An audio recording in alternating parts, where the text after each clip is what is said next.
अधीरा ने मिली के हाथ को पकड़कर अपनी तरफ खींचा। कुंवर साहब, क्या कर रहे हैं आप? मिली की अचानक से सांस चढ़ गई।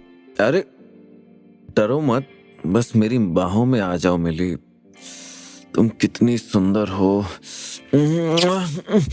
उसने उसके हाथ को चूमते हुए कहा।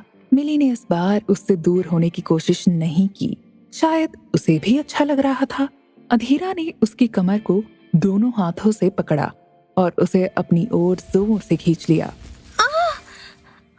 आप ऐसा ना करो, मुझे अजीब सा महसूस हो रहा है। अब कैसा मिली? अच्छा लग रहा है ना? ऐसा लग रहा है ना जैसे तुम मुझ में खो जाना चाहती हो, मुझसे लिपट जाना चाहती हो।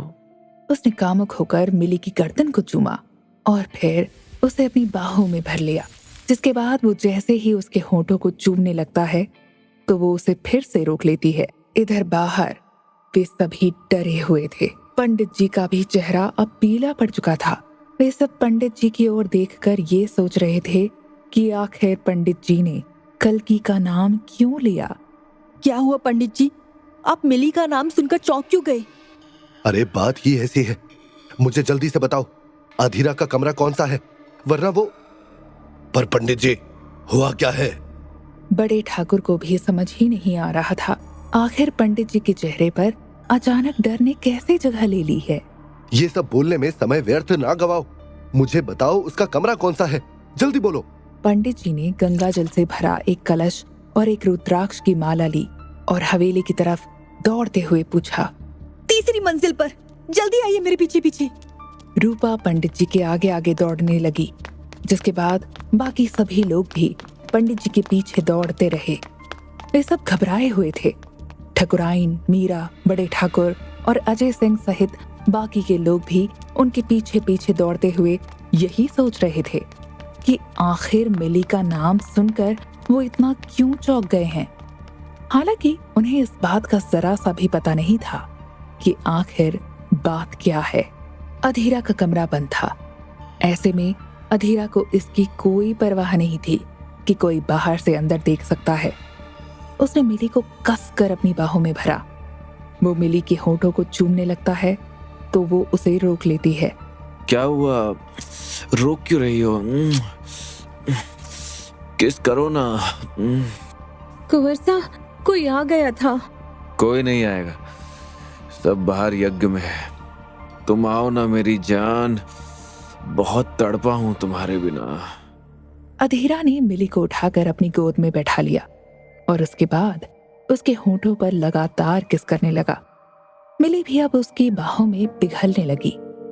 वो शायद पहली बार ही किसी मर्द की बाहों में आई थी और यही वजह थी कि उसे पहले इतनी शर्म आ रही थी।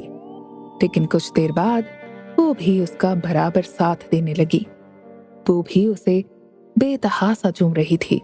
अगले ही पल उसने मिली के ब्लाउज के बटनों को खोल दिया और उसकी गर्दन को चूमने लगा। कुछ ही देर में वो दोनों एक दूसरे के कपड़ों को निकालकर फर्श पर फेंक चुके थे। वो दोनों ही अब एक हो जाने के लिए तड़प रहे थे। मेरी जान, मैं तुम्हें रोज देखता था, लेकिन कभी तुमसे प्यार करने का मौका नहीं मिला। लेकिन आज मैं अपना सब कुछ तुझ पे लुटा देना चाहता हूँ। मिली तुम कितनी सुंदर हो मिली। अधीरा उसके सभी अंगों पर किस करते हुए बोल रहा था। उसने मिली को बिस्तर पर पटक लिया और खुद उसके ऊपर आ गया। वे अब दोनों एक दूसरे के साथ लिपट चुके थे। मिली की सांसें तेज हो चुकी थीं, जिस वजह से अधीरा अब बेकाबू हो चुका था। और फिर तभी अधीरा, मेरी प्यास बुझा दो, मैं भी बहुत बरसों से तड़पी हूँ, बहुत। मिली की अचानक से आवाज भारी होने लगी। मिली, तुम्हें क्या हो गया? अधीरा ने उसके गाल को चूमते हुए पूछा। कुछ नहीं हुआ, तुम बस मुझ में समा जाओ अधीरा, मुझसे जमकर प्यार करो, सब कुछ लौटा दो अपना। अधीरा, मैंने तो सुना है तुम्हारी प्यास नहीं बुझती किसी भी औरत से। मैं भी तुम्हारी तरह हूँ। इस बार अजीब सी आवाज सुनकर अधीरा सन्न हो गया। ऐसा लग रहा था वो जिसके साथ था वो मिली नहीं बल्कि कोई और है। उसकी आवाज बेहद डरावनी थी। वो उससे अलग होने के लिए जोर लगाने लगा। छोड़ो छोड़ो मुझे, तुम कौन हो? लेकिन उसने उसे छोड़ा नहीं। अब उसके होठ मिली के होठों में थे और कुछ ही देर बाद मिली उन्हें चबाने लगी। वो चीखने लगा। उसके होठों से खून बहने लगा। आज अपनी सारी ताकत लगा दो मुझे खुश करने में अधीरा। उसके बाद उसने उसे कसकर अपनी बाहों में जकड़ लिया।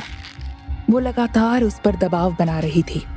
अधीरा को लग रहा था जैसे उसकी सारी हड्डियां टूटने वाली हैं। मुझे छोड़ो। वो करहाने लगा। उसे महसूस हो रहा था जैसे उसकी पीठ में वो कीले चुभा रही हो। लेकिन सच तो ये था उसके नाखून अब लंबे हो चुके थे। उसने उसकी पीठ में सारे नाखून गड़ा दिए। नहीं, तुम्हें तो शौक है ना, तो करो ना, करो, मेरी प्यास बुझाओ। वो उस पर अब टूट पड़ी। अधीरा जोर जोर से चीखने लगा। इधर कुछ ही देर में पंडित जी और बाकी के सभी लोग तीसरी मंजिल पर आ गए थे। वो अधीरा के कमरे तक पहुंचने ही वाले थे कि तभी उन्होंने अधीरा की दर्द भरी चीखें सुनी। बचाओ! बचाओ! मैंने कहा था ना, वो आ गई है। जल्दी से दरवाजा तोड़ो। जल्दी कीजिए, वो मेरे पति को मार देगी। रूपा रोने लगी। बाकी सभी के चेहरे पर भी डर के भाव थे। पंडित जी ने कलश में से गंगा जल को अपने हाथ में लिया और दरवाजे पर छिड़का। वो दरवाजा खोलने की कोशिश कर रहे थे लेकिन उनसे दरवाजा खुल नहीं रहा था।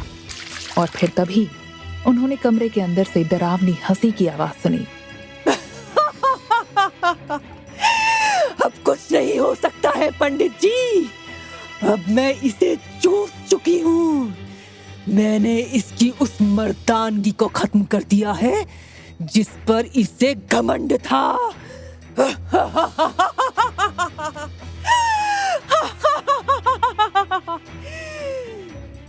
और उसके बाद एक बार फिर उन सब ने अधीरा की दर्द भरी चीख के साथ सीने को फाड़ने की आवाज सुनी।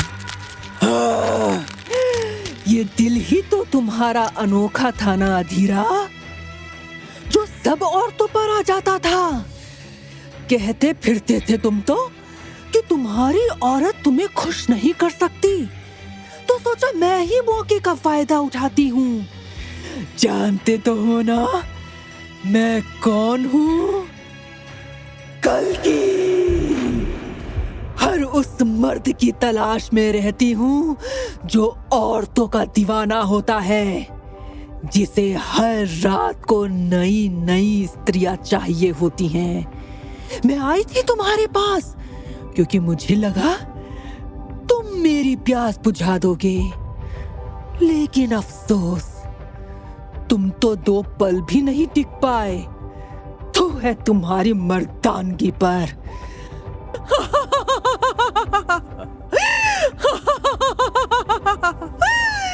और फिर अगले ही पल कांच की खिड़की के टूटने की आवाज आई और फिर सब कुछ शांत हो गया, जैसे तूफान आकर चला गया हो।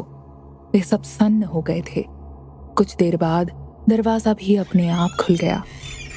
अधीरा, बेटा, हे भोलेनाथ, ये क्या हो गया? उसकी माँ मीरा ने जैसे ही सामने का मंजर देखा वो सीना पीट पीट कर रोने लगी। रूपा की आंखें भी भर आईं। बड़े ठाकुर दुर्जन सिंह भी वहीं पर ढेर हो गए। कमरे की खिड़की टूटी हुई थी, वो जा चुकी थी। अधीरा पीठ के बल नग्न फर्श पर पड़ा था। उसका सीना फटा हुआ था और पूरा बदन काला पड़ चुका था, मानो उसे करंट लग गया हो। लेकिन ऐसा नहीं था। कल्कि ने उसका सारा खून चूस लिया था। वो मर गया था और ऐसी मौत उनमें से किसी ने नहीं देखी थी। पंडित जी, आखिर ये चुड़ैल चाहती क्या है? क्यों हमारे पीछे पड़ी हुई है? क्यों? ठकुराइन सहल कंवर फूट फूट कर रोने लगी। पंडित जी के पास इसका कोई जवाब नहीं था।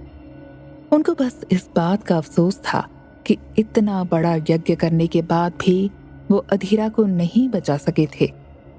लेकिन उन्हें अब समझ आ गया था, कल्कि को उन्होंने जितना समझा था वो उससे भी कहीं ज्यादा चालाक है और खतरनाक है। आखिर ऐसी क्या वजह थी कि कल्कि हवेली के मर्दों के पीछे पड़ी हुई थी? मिली का नाम सुनकर पंडित जी को शक क्यों हुआ कि अधीरा के कमरे में कल्कि है? आगे की कहानी सुनने के लिए चैनल को सब्सक्राइब कर ले, जिससे पूरी कहानी सुन सकें।